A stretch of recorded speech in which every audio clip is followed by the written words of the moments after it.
누가 자신의 약점을 자랑하겠습니까?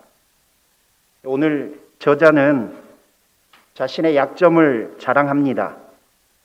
그럼 무슨 사연이 있고 그는 우리에게 어떤 이야기를 하고 싶은 걸까요? 1절에 보면 이렇게 되어 있어요. 1절 한번 띄워주시겠어요?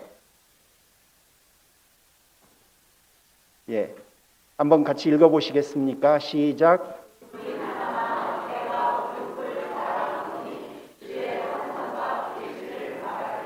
지금 바울은 환상과 계시에 관한 이야기를 하려고 합니다.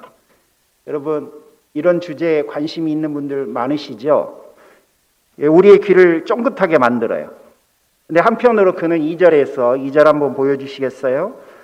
그리스도 안에 있는 한 사람에 대한 이야기를 지금 하려고 합니다. 그리고 3절에 보면 이렇게 되어 있어요. 내가 이런 사람을 아노니 라고 되어 있습니다. 여러분, 지금 아주 수수께끼 같은 표현을 사용해요. 그리스도 안에 있는 한 사람을 또 내가 이런 사람을 안다라고 하는데요. 이는 자기 자신을 칭하는 이야기입니다. 지금부터 할 이야기가 너무너무 특별해서 그는 말하는 것 자체가 자랑 같은데 이런 표현을 통해서 자신을 드러내지 않으려고 하는 의도를 가지고 있는 겁니다. 자, 2절에 보면 그 다음 슬라이드 보여주세요. 언제 있었던 일이라고 되어 있나요? 14년 전이에요.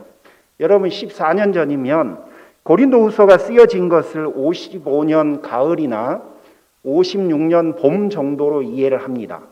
그러면 55년 가을에 14년 전이면 41년, 56년 봄에 14년 전이면 42년, 41년에서 42년이면 바울이 어디에 있었을 때인가요? 다소에 있을 때입니다. 다소에 있을 때 지지난주에 제가 설교했을 때 그가 거기서 9년간 있었다라고 말씀드렸어요. 자, 그때 있었던 일이에요. 그리고 그 다음에 2절에서 뭐라고 표현했냐면 셋째 하늘을 이끌려 간지라. 여러분, 셋째 하늘이라는 거는 우리한테 없는 개념이에요. 그래서 이게 뭔 말인가 하는데 이게 유대인들에게만 있는 개념이에요. 유대인들은 하늘이 세 개라고 생각했어요. 우리가 지금 보는 하늘이 있고 그 보이지 않는데 그 위에도 하늘이 하나 있다고 생각했어요. 그 위에 있는 하늘은 누가 다스리느냐? 누가? 사단이. 그리고 하나님이 계신 하늘이에요. 그러니까 세 번째 하늘은 우리가 생각하는 어떤 개념이죠? 천국의 개념이에요. 그래서 4절에서 뭐라고 표현했습니까? 낙원이다 라고 표현한 거예요.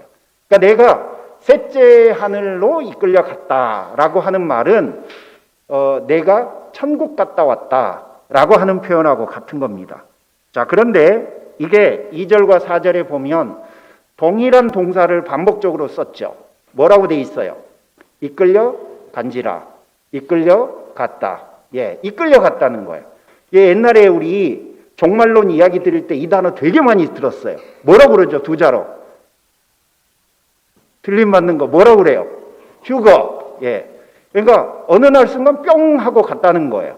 그러니까 예상치 못하는 순간에 갑자기 일어난 일이다 라고 하는 이야기를 강조하는 겁니다. 자, 거기 가서 4절에 이렇게 되어 있어요. 4절을 한번 보여주세요. 말로 표현할 수 없는 말을 들었으니 이건 뭔 말일까요? 이게 좀 어려워요. 그래서 세번역에서는 이렇게 번역해요. 말로 어떻게 표현해야 될지를 모르겠다. 내가 표현하고 싶은데 가서 본 거를 말로 어떻게 설명해 주고 싶은데 설명하기가 너무 힘들어. 그리고 사람이 가히 이르지 못할 말이로다. 이 말은 사람이 말해서도 안 되는 말씀을 내가 많이 들었다라는 이야기예요. 그러니까 듣도 보도 못한 이야기고 또 어떻게 표현해야 될지도 모를 정도로 황홀한 경험을 했다. 이런 이야기인 겁니다. 자, 우리는 이 모든 경험들을 뭐라고 표현하죠? 두 음절로. 환상은 너무 통칭한 거고요. 좀 특별하게 이런 경험을 뭐라고 그래요? 입신이라고 그래요. 그러니까 기독교에서 이 경험을 입신이라고 그러는데, 그 입신을 연구해 놓은 자료들 보면 좀 우리가 생각하는 것과는 좀 차이가 많이 나나, 어떻든 이걸 입신이라고 그래요. 자, 이제 여러분에게 여쭙겠습니다. 목사인 저를 표현해서 입신을 경험해 보신 분. 네, 이럴 줄 알았어요. 산호세 교회 성도들 다 불러모으고 물어보세요. 입신을 경험하신 분 한 명도 안 나올 거예요. 한 명도. 왜 그러냐면 이게 아주 특별하기 때문에 그래요.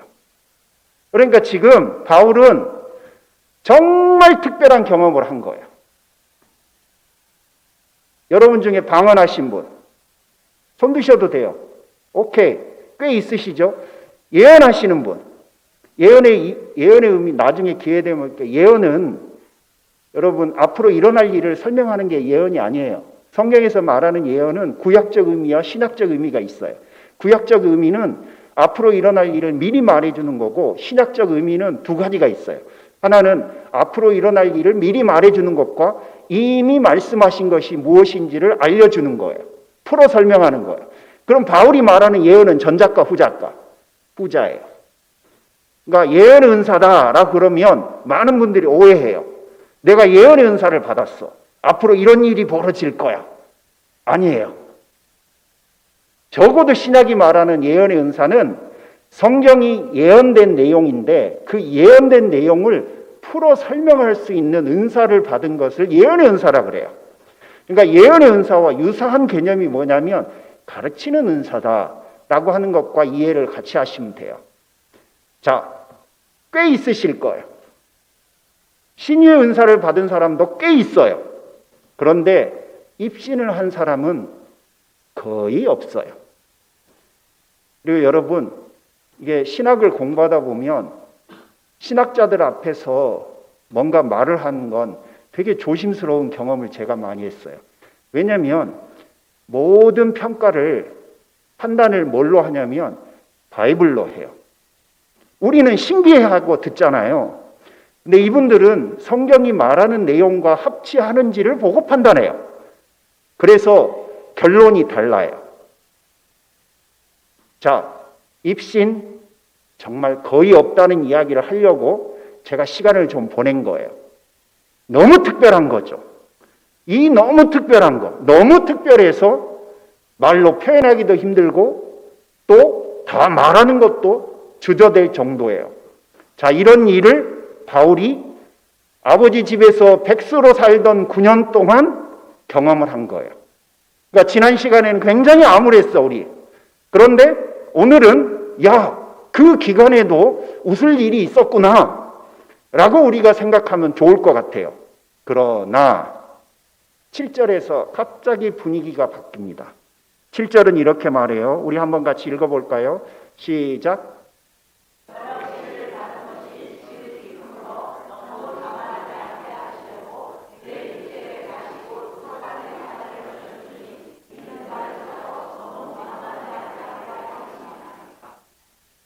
저하고 성경을 공부하는 방법을 터득하셨으니까 제가 빨간 줄을 그어놓은 거 보이시죠? 저게 무슨 말일까요? 두 번 반복되는 거잖아요. 반복되면 무조건 중요하다고 그랬죠. 일단 이유가 나와요. 자만하지 않게 하시려고 했다. 자, 그런데 뭐 때문에 자만하지 않게 하려고 했냐? 받은 계시가, 즉 입신이라고 하는 경험이 너무 특별해. 너무 특별해. 이걸 경험한 사람은 정말 거의 없어요. 이 거의 없는 이 너무 특별한 일을 자기에게 주신 거예요. 그리고 자기는 너무 많은 비밀을 보고 들은 거예요. 그러면 사람이 어떻게 될까요? 자만하지 않게 하시려고 라고 이야기하는데 바울이 처음부터 이걸 알았을까요? 그럴 리가 없어요. 여러분, 바울은 신이 아니에요. 그도 우리와 똑같은 사람이에요. 어느 순간 알았을 거예요. 근데 뭘 알았냐? 자기에게 육체의 가시가 있었어요. 육체의 가시를 뭐라고 이해하시면 되냐면 고질병이라고 이해하시면 돼요. 근데 이게 뭡니까? 무슨 병입니까? 학자들이 연구를 열심히 했어요. 그래서 적어도 3가지 중에 하나일 거다라고 이야기해요. 첫 번째는 간질. 왜냐하면 바울이 성경에 보시면 나중에 읽다 보시면 자꾸 픽픽 쓰러져요. 돌로도 맞았죠. 돌로 맞은 이유가 바로 간질병 환자들에게 하는 유대 사람들의 반응이었거든요. 그런 근거들을 가지고 그가 간질에 걸렸을 수도 있다라고 이야기를 해요. 두 번째는 아니다. 바울은 심각한 눈병을 가지고 있었을 거다라는 거예요. 근거가 어디 있습니까? 갈라디아서에 가면 있어요. 뭐 뜬금없이 갈라디아 사람들 너희들은 진짜 멋진 사람들이야. 나를 위해서 너희 눈이라도 빼어주려고 하지 않았더냐? 라고 하는 이유가 여러분 그런 표현이 어디서 느닷없이 나오지는 않잖아요. 그가 심각하게 눈에 대한 질환을 가지고 있었는데 그런 것들이 그들에게 어필이 됐고 그들이 바로 그거를 해결해 주려고 하는 마음을 그런 사랑을 이렇게 표현했을 거다라고 생각해요. 마지막 3번째는 여러분 선교사님들에게 있는 게 뭐죠? 많이 있는 질병. 말라리아. 말라리아.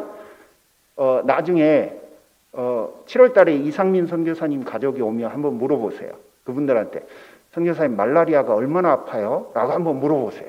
왜냐하면 자기들도 몇 번 걸렸으니까. 여러분 그러면 그거를 반복적으로 경험하면 그랬을 수도 있겠다 싶은데 어떻든 이 본문 7절에서 육체의 가시가 본인이 가지고 있는 고질병인데 여러분 이게 고질병이 뭐냐보다 더 중요한 게 그 다음 이야기예요. 그가 이 고질병을 사탄의 사자라고 불렀다는 것이 중요해요. 사탄의 사자다. 이 병이 사탄이 자기를 무너뜨리게 하기 위해서 보낸 도구다. 라는 이야기예요. 자, 그럼 무슨 이야기일까요? 뭘 말하고 싶을까요? 우리가 관심 있어야 할 것은 그가 무슨 병에 걸렸냐는 것도 중요하지만 사실은 그가 이 병을 사탄의 사자로 불렀다는 건데요. 사탄은 바울에게 있는 이 질병을 통해서 어떻게든지 바울을 변절시키고 무너뜨리고 가급적 그가 걸으려고 하는 하나님으로부터 받은 그 일들을 스탑하게 만들려고 노력을 했어요. 그리스도를 위해 살려고 하는 바울은 증상이 나타날 때마다 얼마나 고통스러웠을까요? 육체적인 고통도 분명히 컸을 거예요. 그런데 그 고통으로 말미암아 자기에게 오는 내면의 갈등과 또 영적인 위기들 이런 것들이 복합적으로 그를 흔들었을 거예요. 그때마다 그는 흔들렸을 거예요. 자, 여러분 성경에 나와 있는 인물들을 하나님으로 이해하면 안 돼요. 우리하고 똑같은 사람들이에요. 그 사람들도 새끼만 굶어도 배고픈 사람들이고요. 다치면 아픈 사람들이에요. 병에 걸리면 괴로운 사람들이에요. 자, 바울이 그때마다 사단이 그거를 활용해서 자기를 무너뜨리려고 했으니 아마 그거에 더한 것들을 가했을 거예요. 그리고 바울은 그 영향 아래 있었을 것이 분명해요. 자, 그러면 결국 그때마다 바울은 엄청난 육체적, 심리적, 정신적, 영적으로 흔들림이 있었을 거예요. 그리고 그런 자신을 보며 그는 좌절했을 수도 있어요. 바울은 사단이 육체의 가시를 가시고 자신을 유혹하고 위협할 때면 늘 주님 앞으로 갔어요. 그리고 기도했어요. 어디서 그걸 볼 수 있냐면 그 다음 구절이에요. 8절에 보면 이렇게 돼 있어요. 이것이 내게서 떠나가게 하기 위하여 내가 몇 번 간구했다고 되어 있죠? 3번. 3번이라고 하는 말은 딱 3번 했다는 이야기가 아니라 반복적으로 했다는 이야기예요. 아마 우리도 그랬을 거예요. 누구나 이런 결정을 했을 겁니다. 그런데도 놀랍게도 주께서 대답하시기를 9절에 뭐라고 그래요? 내 은혜가 내게 족하다. 여러분, 내 은혜가 내게 족하다라고 하는 말은 뭔 말이죠? 안 고쳐주겠다는 이야기예요. 바울에게는 정말로 실망스러운 응답이었죠. 왜냐하면 동서고금을 막론하고 거절을 좋아할 사람은 세상에 아무도 없어요. 그리고 다음에 이어지는 고백들이 우리를 매우 놀랍게 만듭니다. 9절에 내 능력이 약한 데서 온전하여짐이라. 내 능력이 약한 데서 온전하여짐이라. 그러면 여러분, 성경 해석은 본문 속에서 저게 뭔 말인가를 찾아내야 돼요. 그러면 고린도후서 12장 1절부터 10절까지를 우리가 보고 있는데 저 능력이 뭘까요? 능력은 뭘 칭하려고 하는 걸까요? 여러분이 지금까지 보면서 좋은 거, 특별한 거, 남들이 부러워하는 거 뭘까요? 입신이에요. 입신이 약한 데는 뭘 의미할까요? 육체의 가시예요. 아픈 거예요. 자, 그러면 대입해 보세요. 입신은 육체의 가시로 온전해진대요. 이게 도대체 뭔 말이에요? 이게 뭔 말이에요? 자, 지금부터 그걸 풀어가는 거예요. 분명히 말씀드리지만 능력은 입신을 말해요. 약한 것은 육체의 가시, 즉 아픈 거예요. 따라서 입신은 자신이 아파야만 온전한 역할을 하게 한다는 거예요. 정말 몇 안 되는 사람들만이 경험하는 입신은 능력이 맞아요. 그렇기 때문에 이 능력을 가진 사람은, 이 경험을 가진 사람은 교만하게 되지 않을 가능성이 없어요.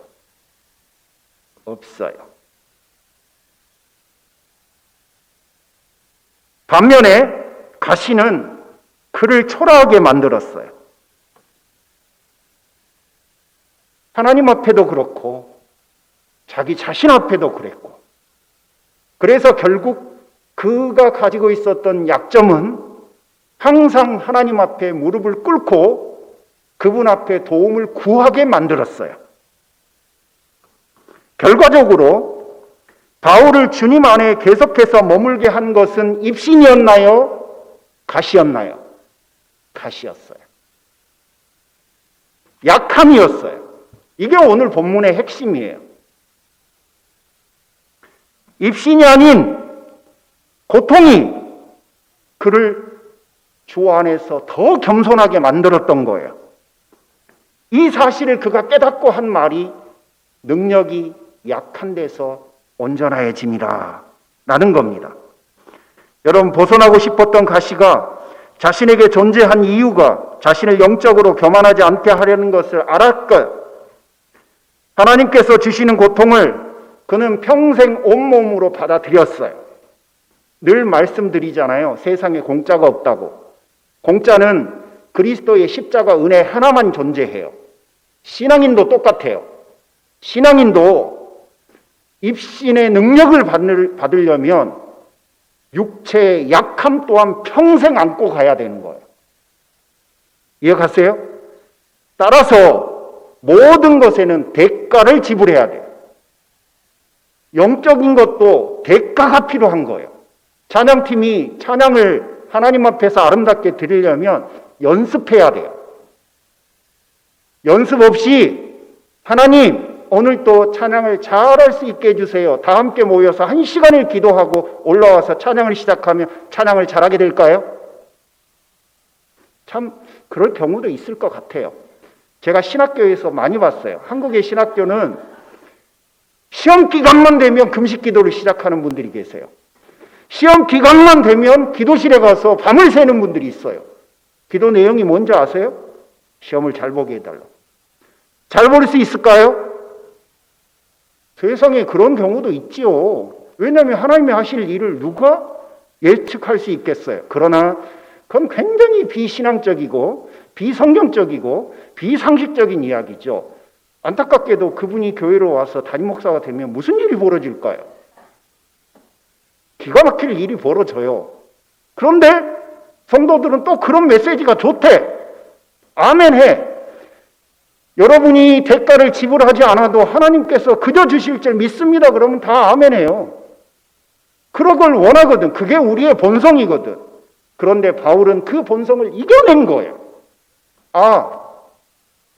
중간에 깨달았겠지. 어찌 그도 처음부터는 몰랐을 거예요. 육체의 가시, 자신의 약함, 반복되는 괴로움, 떨쳐버리고 싶은 간절함, 아무리 기도해도 안 들어주시는, 응답이 없는 그 과정들을 통해서 그도 알았을 거예요. 나에게 약함이 존재하는 이유가 뭔지를.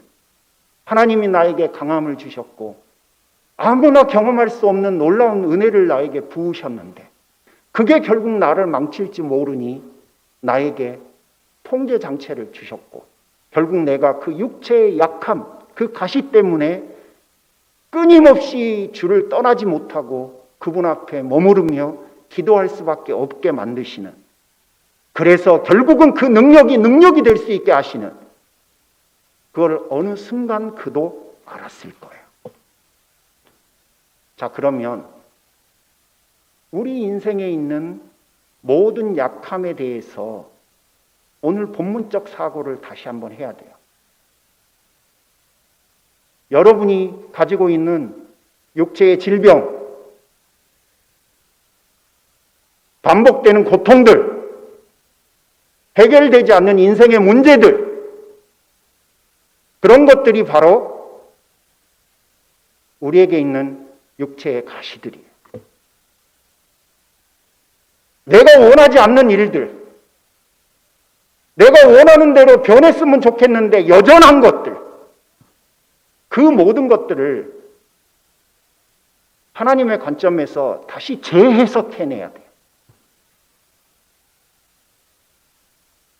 오늘 이 겸손한 신앙인이 하고 있었던 것처럼, 솔직히 혹자는 그의 입신을 부러워할 거예요.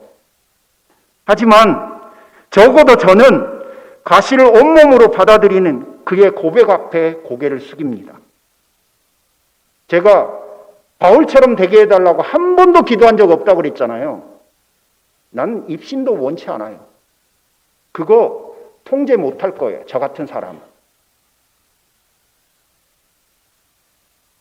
제가 그 앞에 고개를 숙이는 건 자신의 약함을 하나님의 뜻을 깨닫고 나서 받아들이고 있는 그의 아름다운 모습이에요. 여러분, 우리가 입신은 다다르지 못하더라도 이 부분은 다다를 수 있지 않을까요? 바울이 성숙해지고 겸손해진 것은 입신 때문이 아니에요. 약함 때문이에요. 그러므로 우리는 우리 인생에 있는 약함이라고 하는 것을 다시 한번 해석해내야 된다는 이야기입니다. 여러분, 하나님의 사랑받는 자녀로 살아가고 있는 지금 여러분에게는 어떤 약함이 있습니까? 하나님 앞에 간절히 기도하고 있는, 해결해 주세요라고 하고 있는 그 일을 다시 한번 재해석해 보시기를 권해드려요. 어떤 가시가 있든지 다르게 표현하면 그 가시는 그저 가시이지는 않아요. 어느 분들이 이런 표현 많이 쓰셨어요. 아이고, 내가 평생 지고 가야 될 십자가지. 대부분 남편들을 위해서 그렇게 말해요. 아이고, 내가 평생 지고 가야 될 십자가지. 또 때로는 아픈 손가락 같은 자녀들 있지요? 아이고, 내 십자가지. 저에게도 그런 게 있는데요. 저는 이류의식. 여러분, 제가 이류의식에 시달렸던 사람입니다. 평생을. 1등은 못 해왔어요. 최고로 해본 게 3등이에요. 나는 1등을 해보고 싶었어요. 한 번도 1등을 못 해봤어요. 그렇다고 3류는 아니었어요. 주목도 못 받고 인정도 못 받는. 제 주변에는 항상 뛰어난 사람들이 여기저기에 있었어요. 나는 기도원에서 사는데 같이 공부하는 전사님은, 우리 기도원 원장님 조카는 용산에 있는 한강변 66평짜리 복층 아파트에 살았어요. 나는 그 친구를 위해서 배달을 갔어요. 그 친구를 만날 때마다 나는 고개를 마주칠 수가 없었어요. 시선을 볼 수가 없었어요. 열등감, 거기에서 오는 피해의식, 거기에서 오는 분노, 그것 때문에 하나님 왜 나는 이렇게 살아야 합니까? 왜 저는 맨날 이 꼴입니까? 나도 날고 싶어요. 나도 달리고 싶어요. 나도 남들처럼 내가 하고 싶은 걸 하고 싶어요. 왜 저 사람은 앉아서 배달을 받고 나는 왜 배달을 해주는 사람입니까? 제 눈에 항상 그런 것만 보였어요. 이걸 깨닫기 전까지. 여러분에게도 그런 일들이 있으실 수 있어요. 아직 해결되지 않는 여러분의 약함. 그 약함이 어떤 역할을 하고 있는지 모른 채, 하나님이 나에게 어떤 의도로 주신지 모른 채 그 약함이 그저 약함이라고만 이해하고 있는 순간은 충분히 얼마든지 그럴 수 있어요.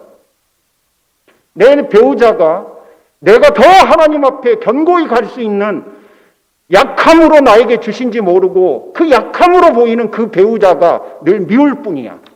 그런데 나중에 알고 나면 그 약한 배우자 때문에 내가 하나님 앞에서 성장하고 성숙했다는 걸 알게 돼요.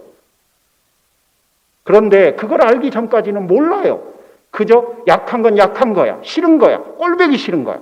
그러니까 좋은 말로 십자가지, 흔히 쓰는 말로 왼수인 거예요. 저 왼수. 이뻐 보일 리가 없죠. 여러분 인생에 어떤 약함이 있으십니까? 그 약함을 남들에게 드러내지 못하고 또 여전히 가지고 있는 그 자랑스럽지 못함, 내세우지 못함, 여전히 변하기를 원하는 간절함, 그거를 재해석하라는 거예요. 그것 때문에 여러분 인생이 주 안에 머물고 있는 거예요. 그게 없으면 우리는 못 머물러요. 바울이 환상만 가지고 있었고 가치가 없었다면 그는 겸손한 신앙인이 아니었을 거예요. 아마 나쁜 사도의 대명사로 성경에 기록되어 있을 거예요. 그렇게 살지 말아라. 복으로 받지 못하는 저 어리석은 사람처럼 인생을 살지 말아라 라고 하는 그런 이야기로 기록됐을 거예요. 따라서 모든 사람은 약함이 있어요. 모든 사람은 바꾸고 싶은 것들이 있어요. 모든 사람은 간절한 소망이 있어요. 그런데 그것들이 지금 하나님께서 나를 하나님께로 이끌고 있는 은혜의 도구들이 될 수도 있는 거예요. 어렵지만 이제 우리는 인정해야 될 한 가지 중요한 사실 앞에 직면해야 합니다. 9절 중반에 이렇게 되어 있어요. 다음 슬라이드 한번 보여주실래요? 한번 읽어보실래요?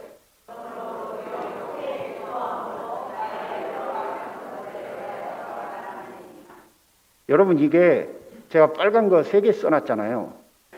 저게 무슨 말일까요? 이게 여러분 생각하기에 기쁨과 약함이 어울린다고 생각하세요? 약함과 자랑이 어울리는 표현이에요? 이게 그럴 수가 없어요. 그런데 바울의 입장에서는 약함이 기쁨이 될 수 있을까요? 당연하죠. 약함이 자랑이 될 수 있을까요? 당연하죠. 이렇게 변하는 거예요. 이게 바로 그리스도 안에서 하나님의 시선으로 자기 인생을 재해석하면 이렇게 변해요. 그러면 그때부터는 십자가가 아니에요. 내 면류관이지. 한때는요, 제가 저희 와이프의 십자가였어요. 그러지 않겠어요. 제가 군대 갔다 와서 예수를 믿은 사람인데, 여러분, 제가 교회를 합하고 나서는 한 번도 이야기를 안 한 것 같으니까 조금만. 제가 인생에 회의가 와서 이게 술을 참 많이 먹었습니다. 대학 때. 근데 그날도 술이 취해갖고 처갓집에 가기는 그때는 이제 사귀고 있는 때 좀 그러니까 어디 가서 잠이 들었냐면 교회 옥탑방에 가서 잠이 든 거예요. 근데 아침에, 주일날 아침에 목사님이 오셔갖고 곽 선생 잠 깨야지 학생들이 기다리는데 입에서 술 냄새 나는데 어찌됐든 어떡하겠어요. 제가 그런 사람이에요.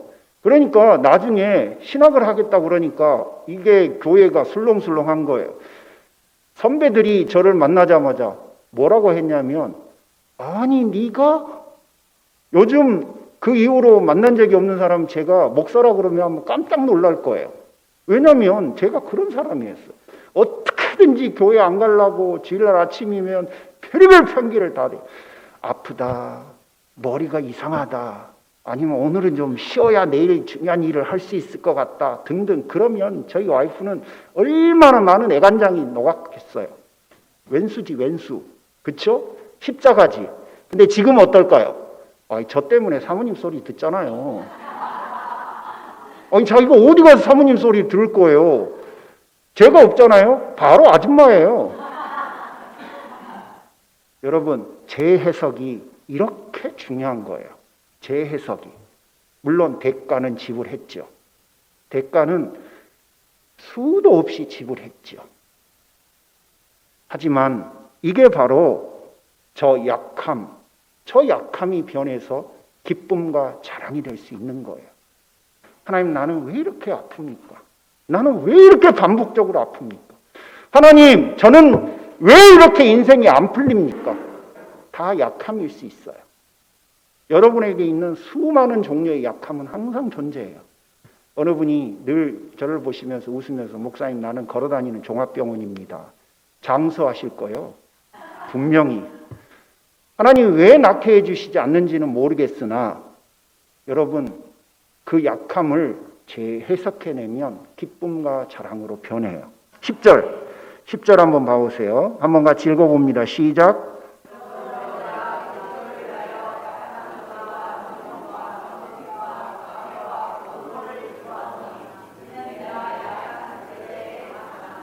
예, 지금 바울이 자랑하고 있는 리스트를 한번 봐보세요. 뭘 자랑한다고요? 약한 것, 능욕받는 것, 궁핍한 것, 박해를 받는 것, 곤고를 기뻐하고 자랑한대요. 이런 걸 자랑하는 사람이 있어요? 하지만 그는 자랑합니다. 이유가 뭐죠? 그리스도를 위하여 해온 것이기 때문에 그래요. 이게 제가 좀 시간을 아끼기 위해서 이 부분 설명 안 하려고 그랬는데 굉장히 많은 크리스찬들이 이 부분을 오해하기 때문에 제가 몇 분을 들여서 설명을 좀 해야 할 것 같아요. 여러분, 그리스도를 위하여 사는 삶에 대한 오해들이 많은 성도들에게 있어요. 그거를 바꿔야 돼요. 우리의 삶은 예수 그리스도의 십자가 은혜로부터 시작이 돼요. 그 은혜가 나에게 임해서 내가 하나님의 사랑받는 자녀가 되는 길을 걷는 거예요. 하나님이 나를 무조건적으로 용서해 주는 그분의 사랑이 나에게 또 임해요. 그래서 내가 하나님하고 화해를 하게 돼요. 다 에베소서 이야기죠. 그냥 어느 날 하루아침에 내가 뭔가 멋진 일을 했더니 하나님이 나를 받아준 게 아니에요. 그리스도가 했고 그 그리스도가 하신 일을 성령이 도왔고 그 성령의 일을 최종적으로 성부 하나님이 받아들이신 거예요. 그러니까 나는 뭘 했어요? 아무것도 안 했어요. 나는 아무것도 안 한 거예요. 이해가요? 그러니까 그리스도를 위하여 산다, 하나님의 영광을 위해서 산다라고 하는 말들의 표현은 뭐냐면 내가 뭘 하는 게 아니다라는 이야기예요. 하나님이 나를 위해서 해주신 것을 내가 받아들이고 인정하고 확신한다라는 이야기예요. 그러니까 내가 그리스도를 위하여 인생을 살라는 내 인생이 어디 있습니까? 항변하는 분들이 되게 많아요. 그 말이 아니에요. 모든 것을 다 그분이 해주시고 우리는 그분이 해주신 것들을 받아 누리는 존재라는 것을 인정하는 거예요. 바울이 지금 그걸 하는 거라. 내가 그분이 해주신 그 모든 것들을 내가 받아서 내가 그것 때문에 나머지 인생을 뚜벅뚜벅 걷는 거예요. 그런데 그것이 너무 행복하고 좋으니 그것 때문에 과정에 있는 모든 것들을 내가 기쁨으로 받아들이고 그 모든 것들을 자랑으로 여기게 되었다라는 이야기인 겁니다. 복잡한 이야기지만 나중에 기회가 되면 또 다시 설명해 볼게요. 여러분 시간이 많이 가서 제가 두 가지만 가볍게 여러분에게 권면해드리고 싶습니다. 하나님은 바울에게 입신이라고 하는 굉장히 특별한 인류 중에 몇 명이 안 되는 그런 경험을 그에게 선물하셨어요. 그는 그 특별함을 자랑하지 않았고 오히려 약함을 자랑하고 있어요. 놀랍게도 우리는 약함은 숨기고 특별함은 자랑합니다. 하나님으로 우리의 인생을 재해석하지 못했기 때문에 그래요. 나에게 있는 그 약함이 다른 사람들에게 드러나면 부끄럽기 때문에 그래요. 그런데 그 약함을 하나님께서 왜 나에게 부여하셨는지를 이해한 사람들은 그 약함마저도 귀하게 여겨요. 왜냐하면 내가 주 안에 머물 수 있도록 만들어주는 은혜의 도구들이니까. 내 인생이 초라해 보는 게 싫기 때문입니까? 성도의 인생이 초라해 보이면 그건 누가 책임져야 될 일이죠? 하나님이 책임져야 될 일이에요. 왜죠? 우리는 그분의 자녀들이거든. 그러니 왜 내 인생이 초라해 보이는 것을 내가 책임을 지고 내가 신경을 씁니까? 아니에요. 우리가 신경 써야 될 거는 내 인생의 초라함이 아니라 내가 하나님 앞에 초라하게 살고 있지는 않는지에 대한 고뇌를 해야 되는 거예요. 근데 우리는 거꾸로 해요. 하나님 앞에 있는 내가 아니라 사람들 앞에 있는 내 모습을 더 신경 써요. 여러분에게 무언가 특별한 것들이 있으신가요? 그걸 주신 분은 하나님이에요. 여러분이 가지고 계신 모든 것들은 하나님으로부터 받은 거예요. 따라서 우리 누구도 어느 누구도 자랑하거나 뽐내서는 안 돼요. 하나님을 자랑하는 데 사용하는 건 좋아요. 특히나 자신이 받은 것으로 다른 이들을 위협하지 마십시오. 그 사람들은 하나님이 주신 이유를 아직 이해 못하는 사람들이에요. 교만하다고 말하죠. 무언가 받았다면 하나님은 다른 사람들을 섬기라고 우리에게 주신 거예요. 그래서 뭘 고민해야 되냐면 여러분이 가지고 있는 어떤 모든 특별함을 가지고 저 사람들을 어떻게 도울까를 고민해야 됩니다. 하나님의 사람들은 그렇게 살아요. 따라서 여러분에게 어떤 특별한 것이 있잖아요. 뭐라도 좀 독특한 게 있잖아요. 그러면 그걸 가지고 주위에 있는 사람들을 세우십시오. 그분들을 멋진 인생으로 만들기 위해서 애를 쓰십시오. 마지막 하나는 여러분 우리는 약할 때 무익하거나 또 약할 때에는 아무런 성장이 일어나지 않는다고 생각하거나 또 두려워하는 경향이 있어요. 하지만 여러분 약할 때도 우리는 성장해요. 내가 눈물 흘리는 그 순간도 웃고 있을 때 못지않게 내가 잠 못 이루고 있는 그 순간도 내가 사지육신 편안하게 뻗고 잠드는 그 순간만큼 성장하게 돼 있어요. 입신은 가시 안에서 온전해지기 때문이에요. 입신과 같은 은혜만 있었으면 좋겠지만 우리를 잘 아시는 하나님은 우리에게 가시가 함께 있어야 은혜가 온전하다는 것을 알고 계세요. 그 가시는 모든 사람마다 종류가 달라요. 그리고 하나님은 그 모든 가시와 그 약함 속에 당신의 은혜들을 숨겨 놓으셨어요. 요즘은 이런저런 생각을 많이 하게 하는 혼란한 시기예요. 바울도 큰 혼란 가운데 있었습니다. 무려 12년의 긴 시간을 그는 그렇게 보냈어요. 이 긴 시간 동안 그를 붙들어 준 거는 3층 전의 은혜도 맞아요. 하지만 그것만이 그를 붙든 건 아니에요. 그 은혜를 온전하게 만들어 준 거는 바로 그에게 있었던 평생의 약함, 육체의 가시, 사탄의 사자였습니다. 그러므로 고린도후서 4장 7절에 있는 것처럼 심히 큰 능력은 하나님께 있고 우리에게 있지 않음을 기억하고 여러분 오늘 하루를 주님 안에서 나아가시기를 바랍니다. 우리에게 능력의 역사들이 있다면 그거는 주님 때문이고 우리가 약할 그때에도 여전히 은혜는 존재함을 믿으시기 바랍니다. 그래서 우리는 이렇게 고백해요. 주님의 은혜가 나에게 족하다. 약함이든 능력이든 다 그분의 은혜 안에 있다는 이야기인 거예요. 여러분 모두 이 믿음으로 이번 한 주간을 승리하시기를 주님의 이름으로 축복합니다. 하나님 아버지 감사합니다. 사랑하는 성도들을 당신의 은혜 앞에 맡겨드립니다. 누구나 약함이 있고 그 약함 때문에 치는 몸부림이 있습니다.